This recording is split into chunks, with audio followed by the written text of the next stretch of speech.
the trade war has started again. US-China trade war is back, baby! Yes! I love this so much! It's the best thing ever.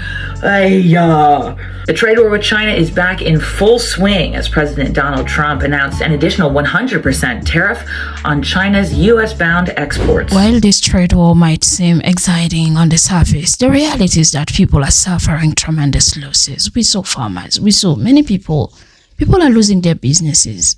The bigger picture of what I would prefer to call trade game remains unclear to most of us.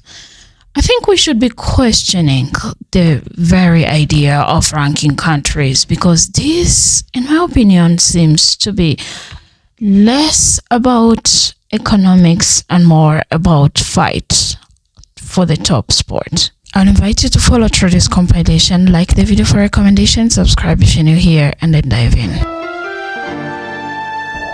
I have a genuine question for all my American friends. Do you guys really okay with Donald Trump just manipulating market like this? I woke up this morning to see global markets plunging, crypto crashed, and the Nasdaq dropped over 3% overnight. It's like the Wall Street just had a heart attack. I honestly can't imagine how one person just moving a finger or opening his mouth can shake the global market like this. No real consideration for how it will affect millions of investors, business, or ordinary families. As someone from China, I maybe have a different understanding, a different view of free speech. I've always believed this. When you hold a position of influence, your words carry responsibility, because there are people, even children, they are not educated, fully understand what you are saying or what's happening, and they will follow what you say. For the government officials, every word they say should be based on careful research and public interest, because they speak for the people, right? Not just typing some social media posts to influence markets. China and the US had already several trade talks, and all those trade talks between China and US, do they mean nothing? I want to give Mr. Trump a Chinese idiom. 黔驴技穷. It means the donkey has run out of tricky. You've used every move you have because there's nothing left. From my perspective, from my point of view, tariffs are probably the only card the US has left to play. Right? I'm Kitty Tom, bringing you a new perspective. Talk to you later. Donald Trump has put 100% tariff on China starting on November 1st. Why? Because China responded with a restriction that Donald Trump had put against China. Now think about it. China has put restrictions again on the rare earth minerals. So they decided that they will not sell most of the earth minerals to the US. And not just to the US, but the entire world, because they don't want the US to go to a third country to buy earth minerals. Donald Trump is furious, he's upset, right? He feels like, China shouldn't have done that and all of that. China didn't used to do these type of things. And in fact, China doesn't put sanctions on countries like that. China is simply responding.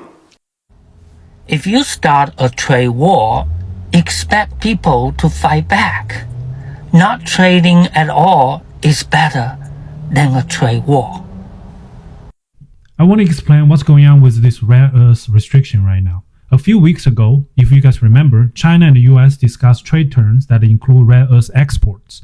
Nothing official was published, but it was clear both sides understood how critical those materials are for chips, electric vehicles, and defense manufacturing. As far as I understand, China did not promise unrestricted export. Instead, it kept the case-by-case approval system, especially for any product that could have military use. Now Beijing introduced a new export rule that says any product containing Chinese origin rare earths, even as little as 0.1%, may require Chinese government approval before being re-exported, which means from outside of China to another country. That includes processed materials and magnets, not just raw ore. There are reports suggesting that the move targets what China calls loopholes, where some countries import refined rare earths from China, then resell them to others. India was one example recently mentioned in Chinese and Indian media. After Beijing asked New Delhi to guarantee that Chinese supplied magnets would not be re-exported to the United States, There's no confirmed evidence of large-scale reselling, but the concern was real, right? The concern was real enough for China to act. So I think that's why the White House was so angry and apparently a little bit panicked yesterday. They probably already getting those refined rare earths from third countries for its military equipment, of course. I don't think they care about cars and green tags. So what's really going on here? Rare earths are not ordinary metals. They are inside of fighter jets, missile guidance systems, radar equipment, and advanced semiconductors. China produces most of the world refined supply, which means it holds the choke point of this global supply chain. It's basically like advanced chips. People cannot just buy those chips from US, then ship it to China because it is banned. The US is afraid that China might use those chips in military equipment. Usually videos like this comes with full article with more context, and it's on my Substack, link in bio, or visit grumpychineseguy.com. Thank you for all the following and the subscriptions. You guys keep me going, and thank you. Take care. US basically cannot negotiate with China anymore. Trump's threatening 100% tariff on China again. But here's the thing, is China even in the wrong? So China just restricted rare earth.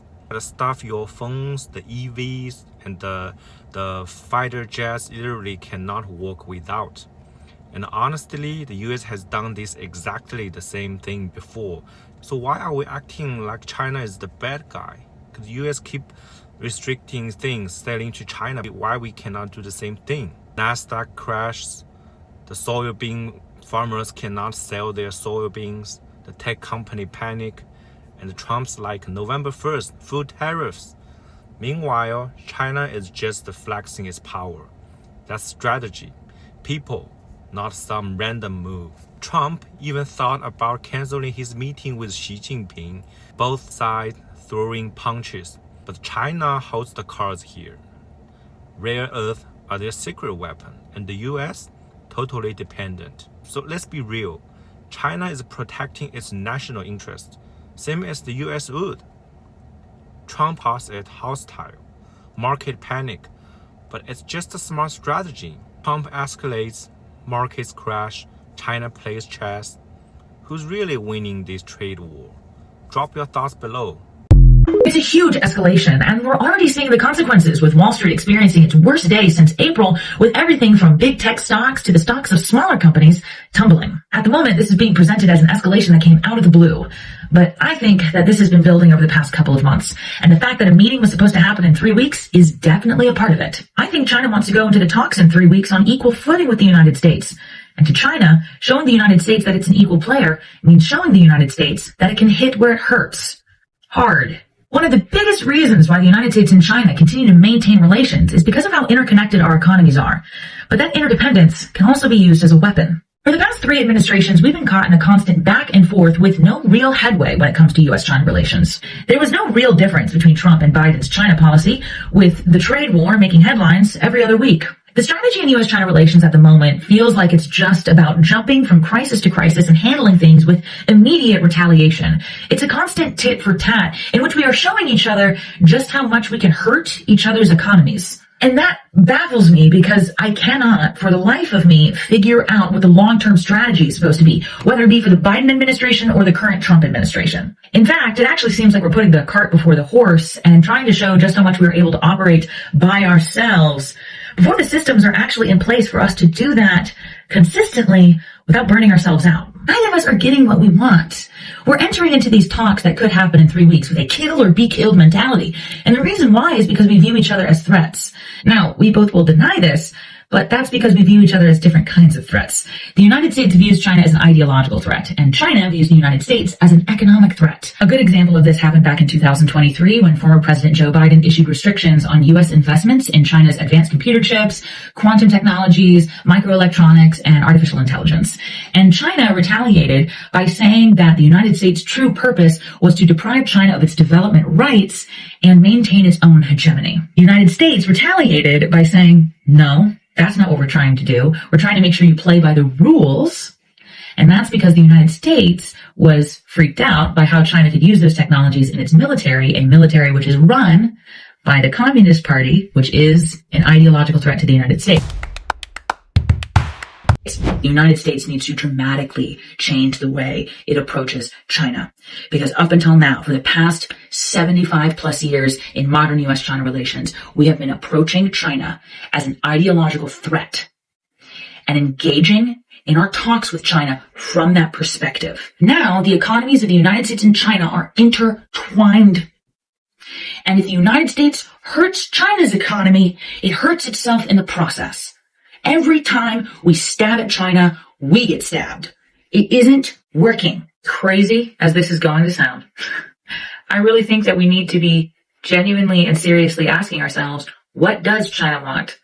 Because I think China is a lot more honest than we like to admit when it comes to saying that it wants a stable environment to develop in. I think it's really important to look at what China's Commerce Ministry said after announcing the rare earth element restriction last week. The spokesperson for the Commerce Ministry said that China wants to work with all parties, including the US, to create export control dialogue mechanisms to help ensure security and stability of global industrial and supply chains. I don't think that's empty rhetoric. I actually think it's the clearest China has been in a hot minute when it comes to what China wants. Rules. China wants rules.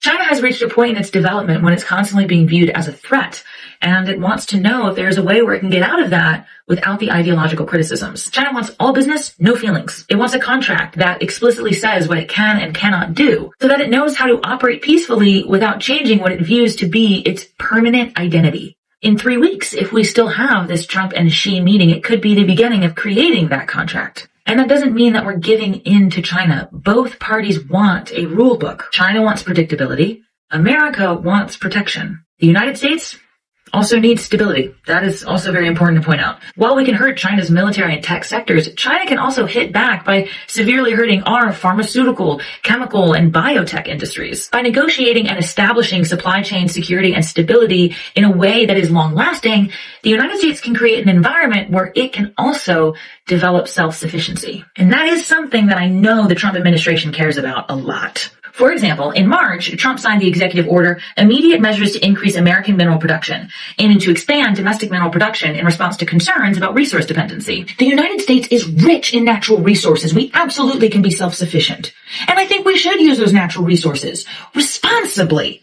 What's crazy to me is that we are approaching this issue of us not being self-sufficient as though we have a ticking time bomb attached to our bodies. We can buy time to figure out how to efficiently extract resources without killing our environment.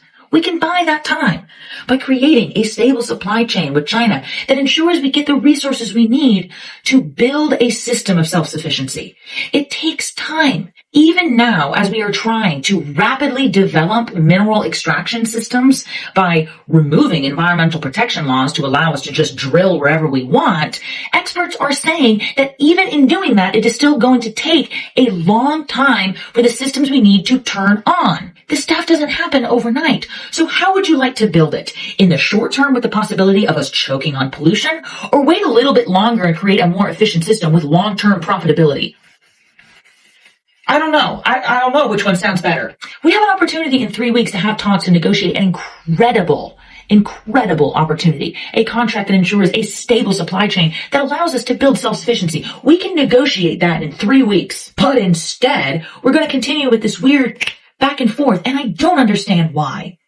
Trump is now presenting the possibility of banning Chinese airways from flying over Russian airspace in U.S. routes. And while officials are saying that this is because Chinese airlines' shorter flight times is leading to unfair competition, it's clearly in response to the rare earth mineral situation, because that announcement came right after the rare earth one. That will definitely kill the talks in 3 weeks, and China is able to retaliate in an equally petty way. The first thing that comes to mind is the fact that Boeing is getting ready to sell over 500 planes to China, a major breakthrough for the company as sales have stalled amidst U.S.-China tensions. What's also interesting is the fact that China has given into demands that the U.S. has been making for quite some time recently. Before all of these announcements happened, I was actually going to be making a video about how China announced that it would no longer be seeking special privileges from the World Trade Organization. The United States has been demanding that China give up these privileges for quite some time now. claiming that China's special privileges as a developing country has given it an unfair advantage in trade.